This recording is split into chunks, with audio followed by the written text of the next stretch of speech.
எங்க ஏதாவது மறந்துட்டேனா? மறக்கலாம் இல்ல, பாத்துட்டு நீ கரெக்டா தான் பாரு. நீ பாரு போடுங்க சார், எல்லாத்தையும் பில் போடுங்க சார். பேக் ஆட் பண்ணணுமா சார்? பேக் எடுத்து போடுங்க, ஒரு பேக் போடுங்க. ஏன் பேக் எடுத்து வரல? நீ ஏங்க நான் வரப்போறன்னு தான் தெரியுது.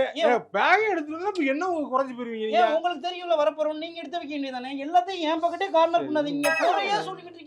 பேக் எவ்வளவு? சின்ன பேக் வந்து 15 ரூபாய், பெரிய பேக் 30 ரூபாய் சார். 30 ரூபாய்க்கு என்னங்க இருக்கு? நீங்க போடுங்க மேடம், பேசிக்கிட்டே இருக்காங்க. பில் போடுங்க.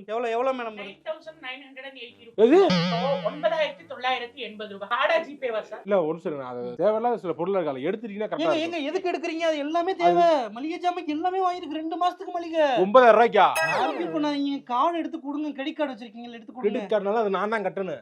கிரெடிட் கார்டுனால நம்ம தான் கட்டணும். வேற யார் கட்டுவா? ஏங்க அது இஎம்ஐ போட்டு கட்டிக்கலாம்ல. மல்லிகை ஜாமான்லாம் இஎம்ஐ போட்டு கட்டாலும் நல்ல குடும்பம் விளக்குறதுக்காக. ஏங்க ஒரு குடும்பம் விளங்குறதுக்கா? ஒரு மளிகை ஜாமான் கூட வாங்கி கொடுக்க முடியாத குடும்பத்துல இருந்து வாக்கப்பட்டிருக்கீங்க பாத்தீங்களா? என்னைய சொல்லணும், எங்க அம்மாவை சொல்லணும். சரி சரி, இதை அப்படியே வச்சிடுறேன். வண்டியோட நிப்பாட்டிட்டு போயிரு. எனக்கு வேணாம். மளிகை ஜாமானே வேணாம். அப்படியே போடுங்க. கொடுங்க. வாங்க, வாங்க, போமா. வேணாம்.